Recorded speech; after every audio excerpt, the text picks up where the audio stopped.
So Conor McGregor tweets out, "I am in shape to fight right now. At the beginning of all this, I said to myself, I'm happy I don't have an official fight booked. If I did, I would have consumed all the incorrect data to support me taking part in the bout, and I would have followed through, competed, and won." He also tweeted out the fact that this matter is both Tony and Khabib were engaged in a game of chicken here towards the fight bell, with Khabib chickening out first, making it 3-2 and pullouts in Tony's favor.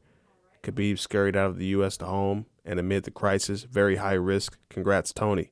So does this mean Conor McGregor versus Tony Ferguson will happen? Conor is saying he is in shape right now, ready to fight, and he's kind of making fun of Khabib for choosing to stay home amid the coronavirus pandemic. Tony Ferguson gave his thoughts on Khabib backing out of the fight on an interview he did with ESPN.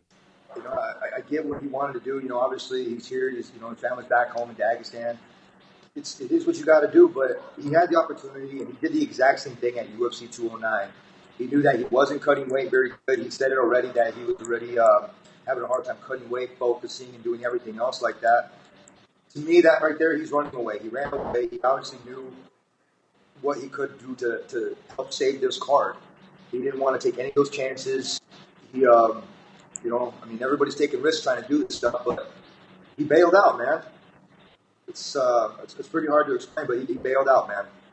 And when Tony Ferguson was asked if he was worried about the coronavirus conditions and training with this stuff going around, he said, of course he is. Everything's being shut down, and but he said he had faith in Dana White and the UFC to take care of him. And here's a clip of a doctor getting mad at the lack of testing that the U.S. has been able to give out, and a reporter just being dumbfounded and speechless.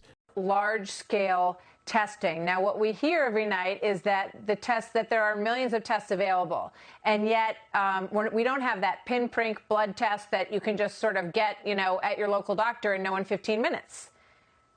But they're working on it. Yeah, they're working on it. They should have been working on it for months. So the fact is, we knew about this from the WHO when? December 31st, 2019. So last year, we knew about this. We knew coronavirus is coming. We knew it was a respiratory disease. We knew it was person to person. Why is it that it's this week that the FDA finally approved these kind of new Abbott lab testing, which, by the way, is one test at a time?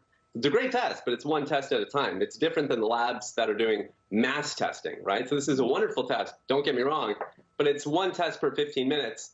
That's wonderful, but it's not the same volume that you really need. This is better for kind of outpatient clinics and things like that. We needed this months ago. You look at Korea, South Korea and the US had their first official confirmed case on the same date, January 19th. That means since January 19th, you look at what South Korea did and what we did. Their population is 1/6 of ours. Look at the cases they have. Look at the mortality they have. It's a trifle compared to what we're dealing with right now, because we've had a very weak response and they had a really strong response. Doctor, thank you. Very interesting to talk to you, Dr. Desai. Hope you'll come back as we move through this difficult period in the country. Dr. Desai, thank you very much, sir. So President Trump warning Americans